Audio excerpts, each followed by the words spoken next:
হ্যাঁ, এখন আপনাদের কি সমস্যা বলেন। প্রথমে আপনি বলেন, আপনার পরিচয় দেন, আপনি বলেন। আসসালামু আলাইকুম। একটু বড়। আমার নাম তাসনিম জাহান মিম। আমার বাড়ি হোয়াইটং চেকপোস্টে। আমার আব্বুর নাম শাহজাহান।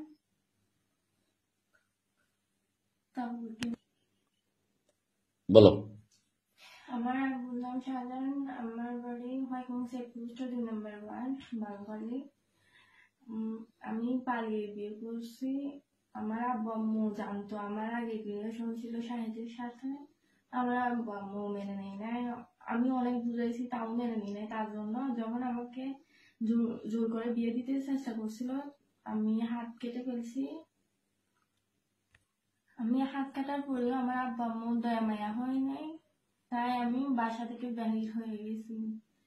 তো আমার পরিবারও জানতো না, আর শাহিদের পরিবারও জানতো না যে মানে আমরা পালিয়ে বিয়ে করবো। কিন্তু আমার পরিবারে একজন জানতো, আর সেটা হচ্ছে আমার চাচি, মানে আমি মামুনি ডাকি। আমার চাচির নাম হচ্ছে রিনা, আর আমার চাচি ইব্রাহিমের ওয়াইফ। আমি আমি কয়েকদিন শাহিদের সাথে যোগাযোগ করতে পারি না। তারপর আমার চাচির মাধ্যমে যোগাযোগ হয়েছে। শাহেদ আমার চাচিকে মোবাইল দিছে, আর মোবাইলটা যখন আমাকে দিছে তখন যোগাযোগ করছি। চাচিমা কি বলছে?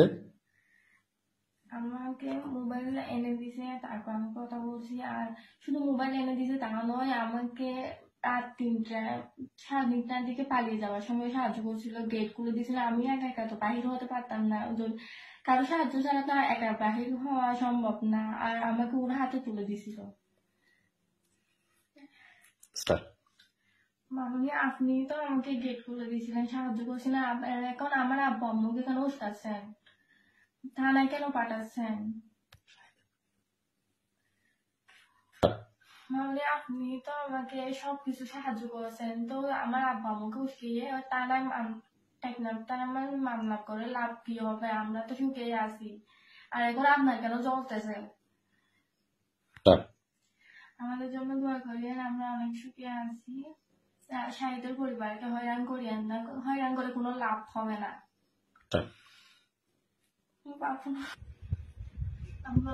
শাহিদের কোনো দোষ নাই, ওকে আমি জোর করে ফোন করে আনছি। আমি যে আত্মহত্যা করবো বলছি, তাই ও বই পেয়ে আমার সাথে চলে আসছে। কোনো দোষ ছিল না, আর ওর পরিবার মামলা না। আমি নিজের ইচ্ছায় পালাই আসছি, আর ও আসতো না। আমি বই দেখাইছি আমি আত্মহত্যা করবো বলে, তার জন্য আমার সাথে পালিয়ে চলে আসছে। আসসালামু আলাইকুম। আমার নাম মোহাম্মদ শাহেদ মাহমুদ। আমার পিতার নাম শামসুল আলম, মাতার নাম হাসিন আক্তার। আমি হোয়াইটং ইউনিয়নের 2 নম্বর ওয়ার্ডের বাসিন্দা। আমার এলাকার নাম হোয়াইটং বিজি চেকপোস্ট। আমি আর মিম রিলেশন করতেছি প্রায় 1 বছর হচ্ছে, কিন্তু ওর বাসার সবাই জানে। ওর রিলেশন করা আমার সাথে ওর বাসার সবাইকে বলছে। তার জানা সত্ত্বেও ওকে বাইরে বিয়ে দেওয়ার জন্য চেষ্টা করছে। তাই ও হাতও কাটছে।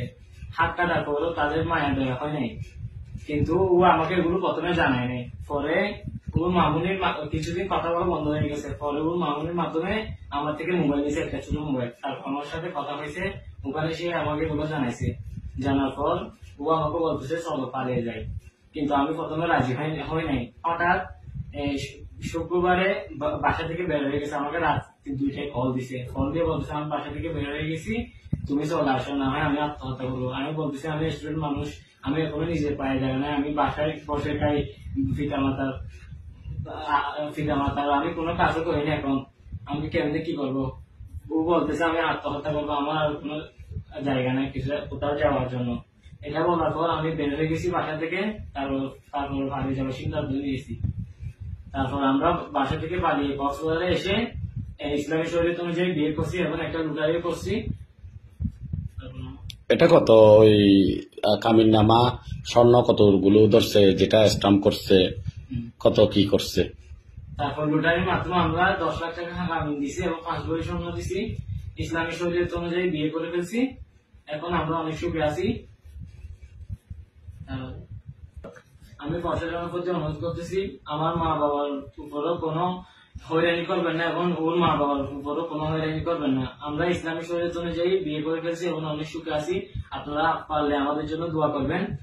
আর কোন পরিবারকে হয়রানি করার দরকার নেই। আপনারা শুনছেন, ওর মুখ থেকেও শুনছেন সব কি করে কি হয়েছে। আর সব কিছুতেই দুজনেই রাজি আছি বিদায় পালিয়ে আসতে পারছি। একা কোনো একা আমি রাজি থাকায় কোনোদিন পালিয়ে আসা যায় না। ও রাজি আছে, ও আমাকে ওই আমাকে আত্মহত্যার হুমকি দিয়ে বাসা থেকে বাইর করে তখন বাসা থেকে বাইর করে তখন আমি পালিয়ে আসছি। আমি ওরে বলছিলাম অনেক পালিয়ে না যাওয়ার জন্য, কিন্তু বাসা থেকে বাইরে হয়ে গেছে, আর যাওয়ার জায়গা ছিল না, তাই পালিয়ে আসছি। আমরা বিয়ে করে ফেলছি, আমরা এখন সুখে আছি। পারলে আমাদের জন্য দোয়া করবেন। আসসালামু আলাইকুম। ধন্যবাদ।